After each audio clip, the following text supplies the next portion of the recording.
আসসালামু আলাইকুম। ওয়ালাইকুম আসসালাম। আজ কি দিবস? 21শে ফেব্রুয়ারি জাতীয় মাতৃভাষা দিবস। এই দিবসে আপনি কেমন অনুভব করতেছেন? অবশ্যই আজকে যারা ভাষার জন্য যারা জীবন দিয়েছে, আত্মাহুতি দিয়েছে, ওদের জন্য ওনাদের আত্মার মাগফিরাত কামনা করি এবং মাতৃভাষা যাতে সারা পৃথিবীতে সুন্দরভাবে আমাদের বাংলা ভাষা সারা পৃথিবীতে যেন সমাদৃত হয় এবং ভালোভাবে আত্মপ্রকাশ করে এবং বিশ্বের দরবারে মাথা উঁচু করে আমরা বাংলা ভাষাকে প্রকাশ। আসসালামু আলাইকুম। ওয়ালাইকুম আসসালাম।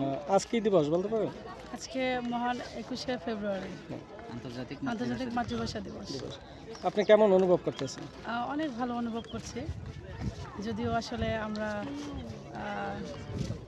এইখানে আসছি আজকে, যদিও আমাদের যাওয়া উচিত ছিল ঢাকার মধ্যে শহীদ মিনারে, বাট আমাদের তো এটা আমাদের সবার যারা আছি, বাসার কাছে যারা আছি, তারা এখানে আসলে এই দিবসটি আমরা সবাই সেলিব্রেট করি।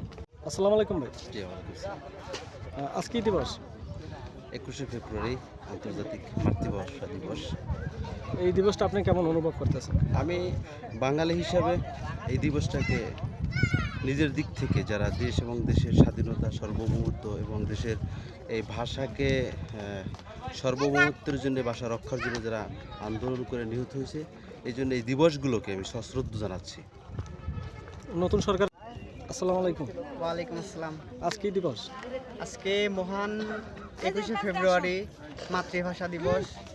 আজকে সকল 1952 সালে অনেকেই ভাষা আন্দোলনে যারা নিহত হয়েছে তাদের স্মরণে আমরা আসছি। এখানে আসার পর দেখতেছি এখানকার আগে যেরকম ছিল সেরকম পরিস্থিতি নাই।